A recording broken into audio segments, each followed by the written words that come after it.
سڵاوتان لێبێت و تەندروست باش بن لە بەرنامەی کۆوارەوە باس لە هەواڵە هونەری و کللتوریەکانی ئەم هەفتەیە دەکەین و گرنگترینیان دەخەینە بەردیدی ئێوە لە هەولێری پایتەختەوە دەست پێ دەکەین و دوابڕگەمان لە سوید دەبێت.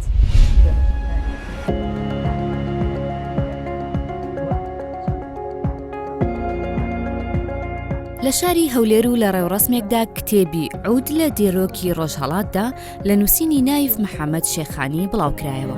کتێبەکە لەبارەی میتۆدی مێژووی ئامێری عودە و نووسەر بە تایبەت بۆ قوتابیانی پەیمانگە و کۆلیژی هونەرە جوانەکان نووسیبێتی.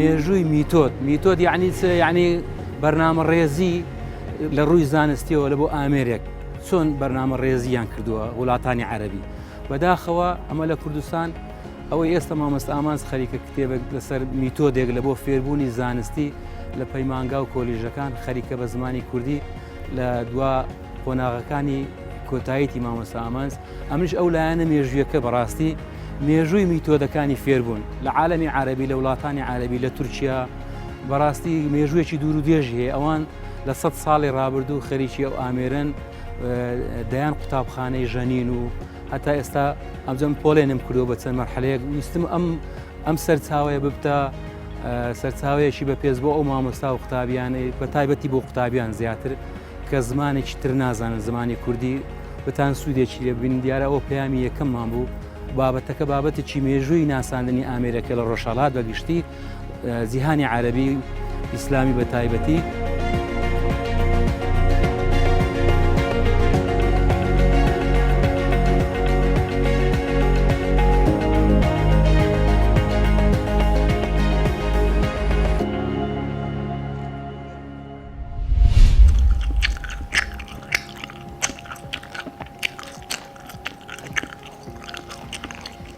لە ڕێگەی ڤیدیۆ ئارتێکەوە ساکار سلێمان دەیەوێت بابەتی دووبارە بوونەوەی ستایلە هونەریەکان و بێهودەبوونی هونەر لە کوردستان پیشان بدات. ڤیدیۆ ئارتەکە بە ناوی جوینەوەیە بە شێوەیەکی بێزارکەر دووبارە دەبێتەوە ئەمەش مەبەستی هونەرمەندەکەیە.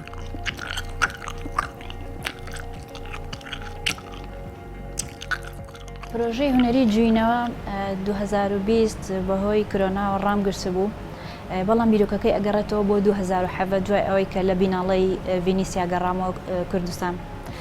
سێرم کرد هونەر لە ئەوروپا بە شێوەیەکی گشتی هێز و توانایەک و حزورێکی زۆر زیاتری هەیە لە کوردستان لە کاتێکە هونەرمەند و هونەر و کاری جدی لە لای خۆمان زۆر باش ئەکرێت.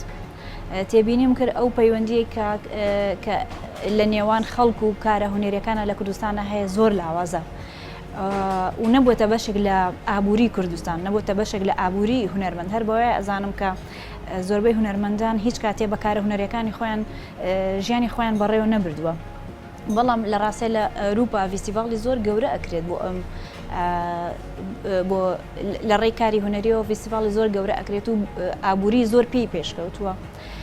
جوینەوە زیاتر لەوە دروست بوو کە ئەو هەمووکاری لە کوردستانە ئاکرێت بۆچی پەیوەندیەکە هێشتا دروست نەبوو بە پێی پێویست.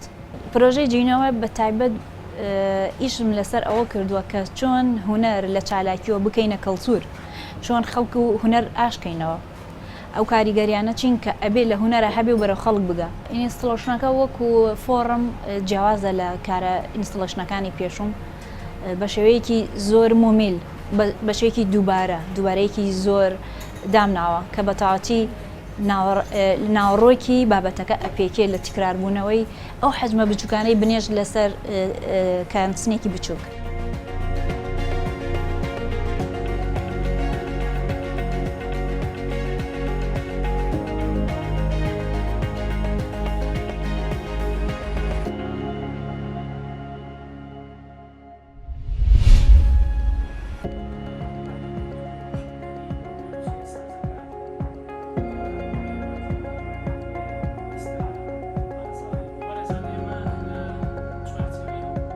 زانکۆی سۆران چەند بەرهەمێکی دەستنوسخانەی زانکۆی سۆران و سنتەری هەندرێنی سەر بە زانکۆکە بڵاو کردەوە. ئەو بەرهەمانە پێکهاتبوون لە چەند کتێبێکی ناوازە و سەرمایی نەتەوەیی کە خۆی لە بوارەکانی ئەدەبی و مێژوویدا دەبینێتەوە.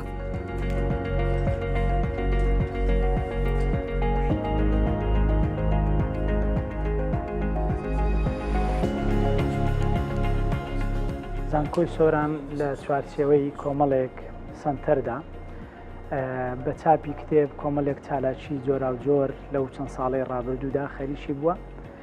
وردە وردە لە ئێستادا خەریکە بەرهەمی ئەو ئیشکردنەی چەند ساڵانی ڕابردوو لە بەتوانین بڵێن ماوەی 8 ساڵی ڕابردوو چەندین چاپی کتێبە.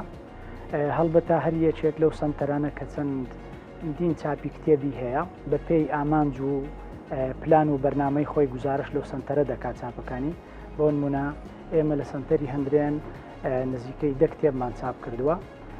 قۆناغی یەکەمی ئەو چاپە بریتی بوو لە زنجیرەی فێرکاری زمانی کوردی کە خۆی لە 3 کتێب دەبینەوە: کتێبی بەرەو فێربوونی زمانی کوردی، کتێبی فێربوونی ئەلفبەی زمانی کوردی لەگەڵ ئەلفبەی زمانی کوردی لەگەڵ سیدیەکی فێرکاری کە ئەوانە بۆ ئەو ئارەزومەندانەیە کە دەیانەوێت فێری زمانی کوردی بین.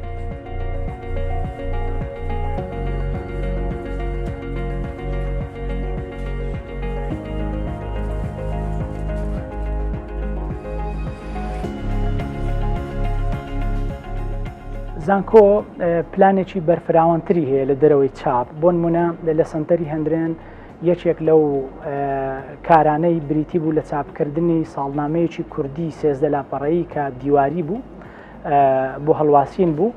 ساڵنامەیەک تەواوی ئەو وەرزەکانی ساڵ، تەواوی هەفتەکانی ساڵ بە پێی کەش و هەوای کوردی. هەروەها لە چوارچێوەی کاری دەستنووسخانەشدا ئەوەی من ئاگدار بم تەواوی ئەو دەستنووسانەی کە لە ئەستەمبول کۆ دەکرێنەوە بە ناوی ئەرشیفی دەوڵەمەندی تایبەت بە کورد، هەموو ئەو دۆکیۆمنتانەی کە تایبەتن بە مێژوو بەو ناوچەیانەی ئەو ناوچانە و ڕووداوانەی کە لە سەردەمی عوسمانیەکاندا ڕوویان داوە دۆکیۆمنت کراون لەوێ دەگەڕێندرێنەوە. ئێستا خۆشبەختانە دکتۆر هێمن بۆ چەند ساڵێکە لەوێ خەریکی ئەو کارەیە.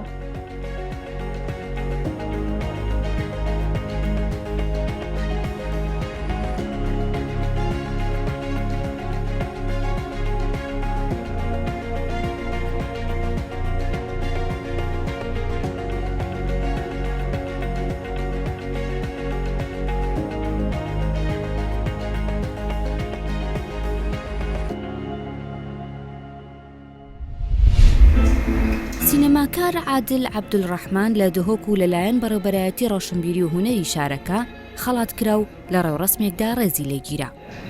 عادل عەبدولڕەحمان یونس کوڕی دهۆکیە، دەستپێکە ساڵت نۆتا وەکو شێوەیەکێ بژێن ڕەسمیە ساتیمەت ناف هونەریدا تڕێکا شانۆیەدا گومە تیپا شانۆە براتیمە دامەزراند. عادل عەبدولڕەحمانێکێکە لەو ئەکتەرانەی کە لە ڕێگەی کارەکانیەوە خەڵاتی جیهانی پێبەخشراوە و وەک ئەکتەرێک جێدەستی لە سینەمای کوردیدا دیارە.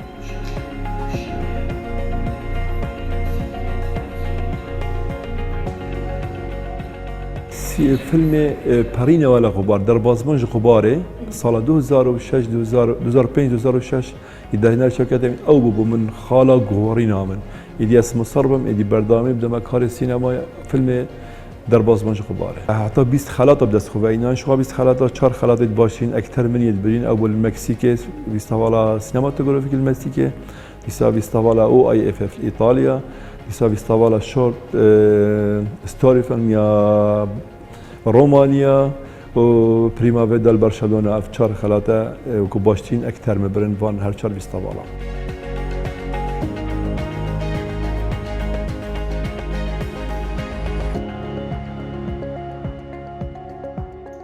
داهاتی me piştî hingê ez beşdarî du filmayê bûyîm.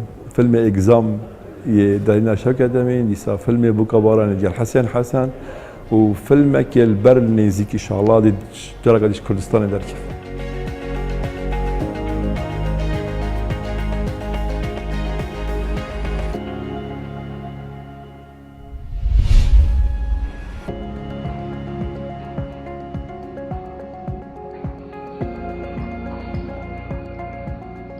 لە درێژەی کار و چالاکیەکانی گروپی سۆفیا لە سلێمانی فیلمی کەفەرناحومی خانمە دەرهێنەری لوبنانی نادین لە بەکی نمایشکرا. ئەمەش لە کاتێکدایە گروپی سۆفیا لە ماوەی پێشودا گرنگیان بە خوێندنەوە لە بارەی جیهانی سێمەوە داوە، واتە ئەو وڵاتانەی دروست بوون و تازە پێگەیشتون.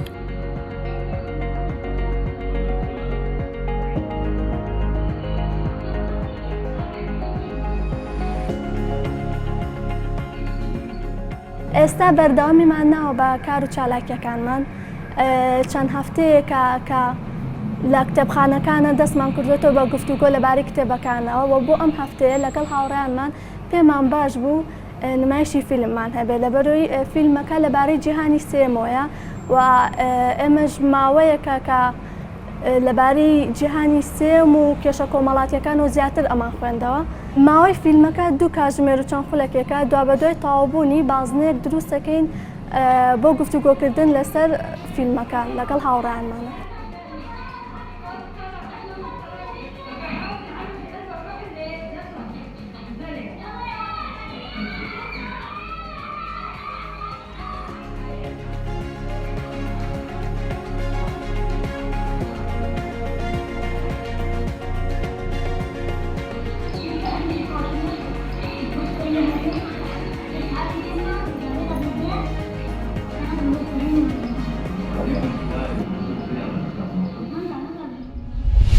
یەکێک لە میوزیکژەنەکانی شاری دهۆک جێگیر سەمیرە کە بە شێوەیەکی ئەکادمی لە پەیمانگەی هونەرە جوانەکانی دهۆک فێری ژەنینی ئامێری میوزیکی عود بووە. ئەو لە ڕێگای بەرنامەی کۆوارەوە باس لە گرنگی فێربوونی میوزیک بە شێوەیەکی ئەکادمی دەکات و جیاوازی نێوان دەنگخۆشی خۆڕسک و ئەو گۆرانی بێژانە باز دەکات کە بە ڕێگەی زانستی فێربوون.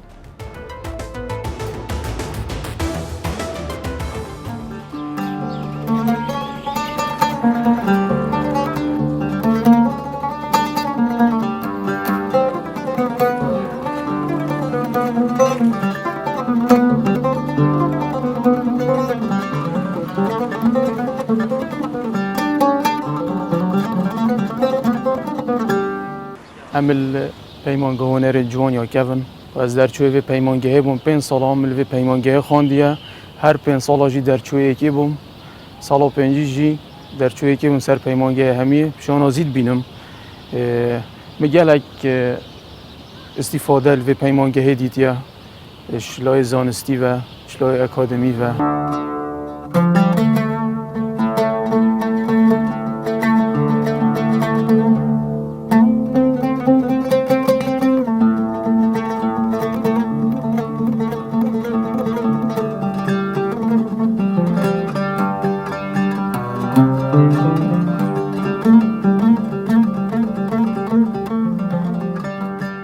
از خو یک شما مگم من زانست موزیک 5 سال خواندی از من استفاده گلک باش کریه تا ردکی دیسان از ما مستال وری بوم 2009 2010 وانا بیش بوم پشتینگی از هات مدام از راندن ریوبری روشنبری هنری لدهو که نوکه بر پرس هنری ملوره دیسا وانا بیشم بو ماوی 4 سال هر دی سال پیمانگاه هنرین جوان و مقطابی هنانو که درست امیر من کو اختصاص من امیر عودیه من او خواندیه بله سازی جی تارادکی باش جنم گل جنبشه تار جنبشه امیرت ات زانم اوونه بس اختصاص من درست کو امیر عوده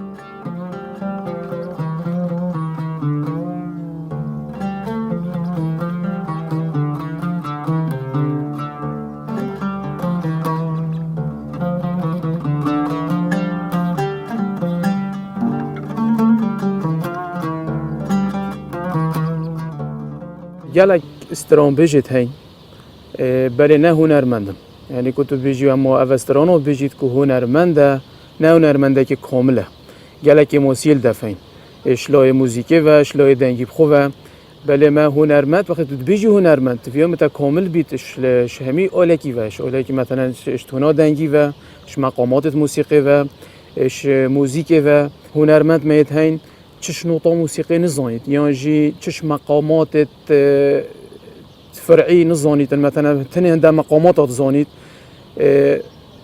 گلک موزیک جن پیوت واسطین وقتی بتا مثلا پروگرامک یا جی فیستیوالک ما هنرمند جی هی نه اکادمیه نه زانستیه بله با گلک باشه خو روشنبیر کریش آلی موزیکی وش آلی زانستی و تارادکی خو روشنبیر کری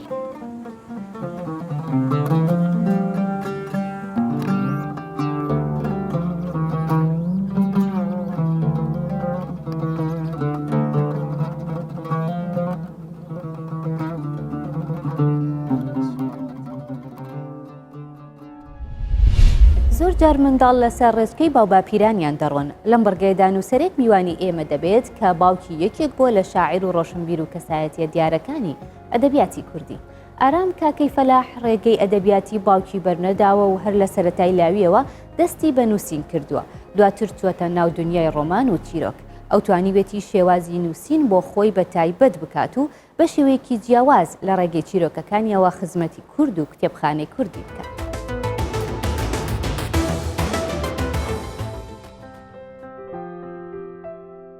ئەی میوانی تازەی دنیای گەورە و فراوان دەستی بە خێراتنی تۆم نایە سەرچاوان بە خێراتی شەشەم چرۆی داری ژیانم دروستکەی چاو هێزی ئەژنۆ ئارامی گیانم بە خێراتی خونچەی ساوای گوڵباخی بوونم جگەر گۆشەی ناو باوەشی گەرمی دەروونم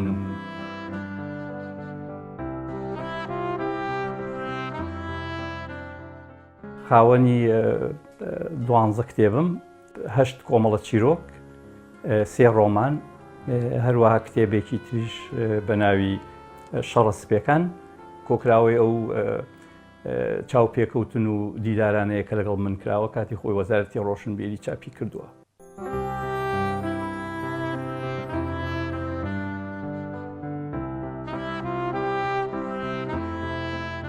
لە ڕاستەیە لە سەرەتایە کە مرۆڤ دەنووسێ وەکو یاریەک سەیری نووسینەکات وەکو تاقیکردنەوەیەکی خۆت لەگەڵ دنیاە بەرەبەرە ئەم یاریکردنە شێوەیەکی زۆر جددی وەرەگرێ بەرەبەرە بێت بە شێوەیەکی زۆر جددی و زۆر خوێناوی بەرەبەرە بێتە شەڕێک شەڕێکی تۆ لەگەڵ دنیاە شەڕێکی تۆ لەگەڵ خۆتە لەگەڵ ناتەواویەکانی دنیا و سروشت و نائەدالەتەکانیە.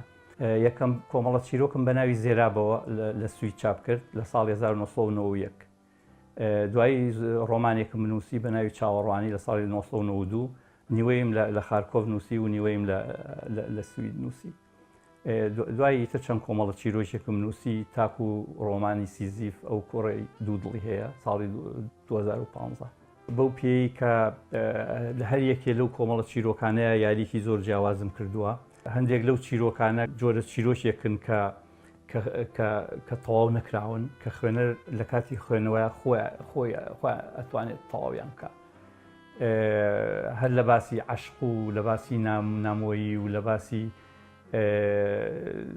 دەردەدڵی و لە باسی غەمەکانی دنیاوە تاکو ئیرادەی ئینسان بەهێزی ئیرادەی ئینسان و تاقیکردنەوەی هێزی ئینسان مرۆڤ چەندێک دەتوانێت لە ناو دنیا ناشرینەیە جوانەکانی دەکەوێت.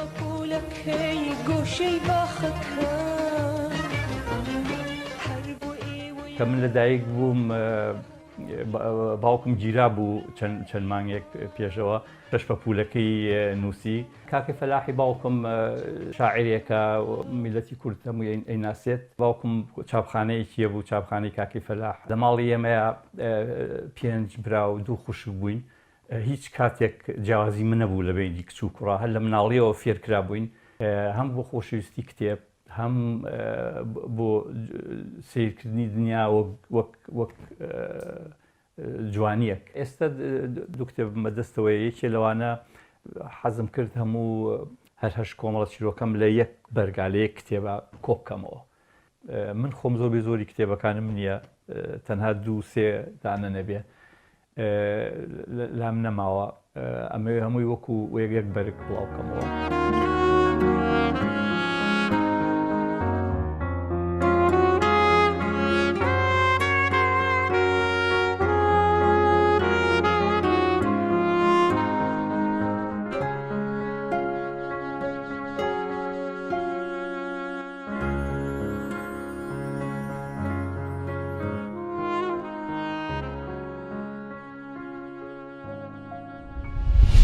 هونەرمەندی شێوەکار سەردار حەسۆ خەڵکی شاری قامیشلۆی ڕۆژاوای کوردستانە و لە ئەڵمانیا دەژیت.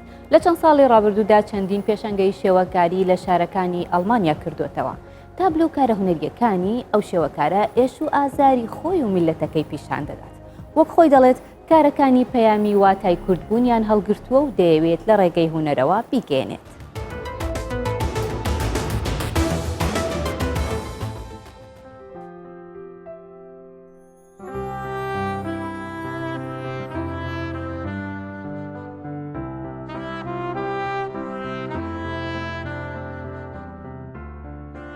سەردار حسۆمە ji bajarê Qamişlo ji xelkê ê Rojavayê Sûriyê.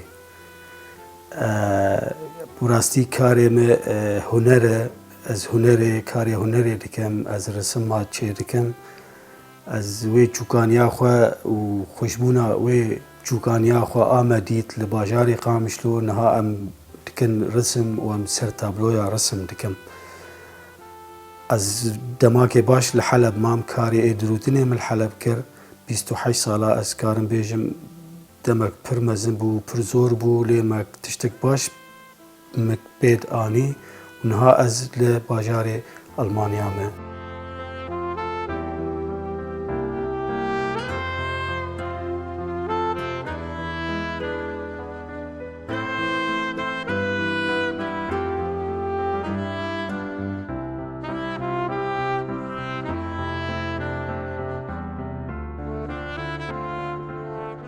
Rastî wextêkim demagim ev tablo çêkir, ev tablo newisa bû. Profaylê min jî li vir bû û ê pîrekê ji xwe vahîn heye. Li ême timam bû berî vê 4 salan me ev tablo çêkir, ama sal bi sal ez ji vê tablo him bi him vê غربەتێک ez tê de û jiyana ez tê derbas dibim him bi him hêdî hêdî ji me hat xwarin heta ev reng wilo bû.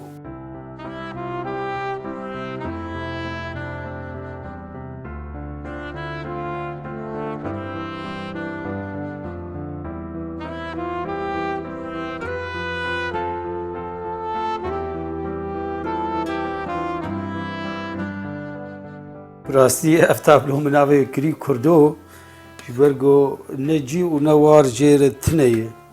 Cîgê xwelê deynê tune ye. We bala Xwedayê belkî min çawa çêkir nigê wî tune ye.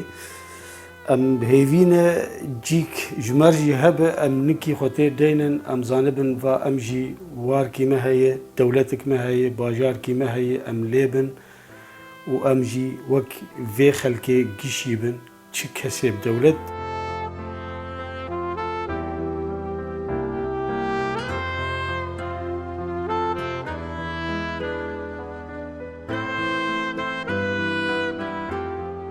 Wextê min li vir dest bi resim kir tişkî wilo çawa çê bû jor bêjim bi henekî çê bû. Ez dendirê Haymê de bûm berî zarok bên ceme me li dora xwenêrî û min çend reng dîtin û firçe evê zaroka bûn anî bûn zarokê min ji bo ji xwe buwa bilîzin min raştê û min dest bi dîwara kir. Min dîwarek di hindirê oda giztê de a Haymê oda geztê de bûm resim kir min dît ez karim tişkî baş bikim.